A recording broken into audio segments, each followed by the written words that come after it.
We're using the Raspberry Pi as a tachometer, and if the speed is over 300 RPM, it turns off relay 1 and turns on relay 8. And if the speed is under 300 RPM, it turns off relay 8 and turns on relay 1. So here it is in action, and then I'll talk about the components I use to make it work.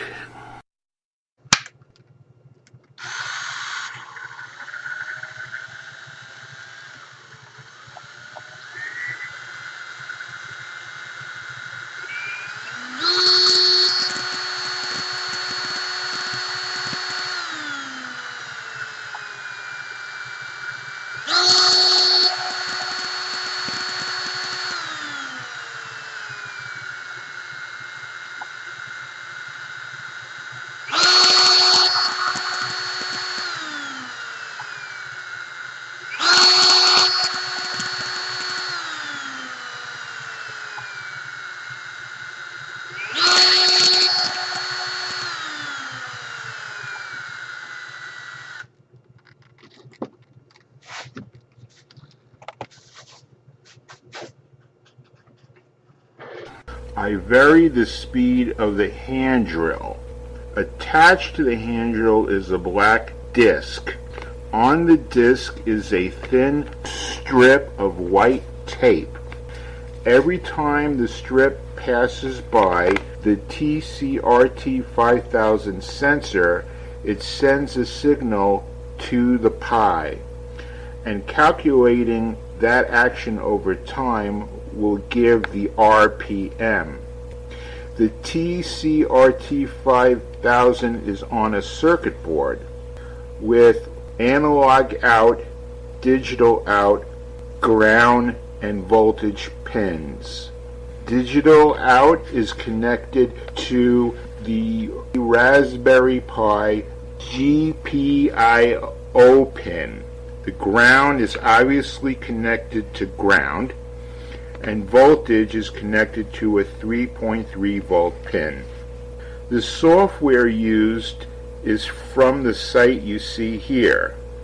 The creator of the site is very generous to offer all this code and know-how. There is a Python script for a tachometer.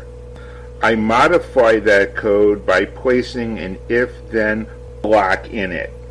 I use the network utility SOCAT, S-O-C-A-T, to make UDP packets to send to the relay device.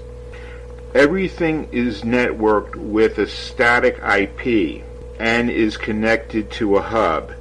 It's a private network and not connected to the internet. On this network, there is a laptop to SSH into the Pi. There's the Raspberry Pi.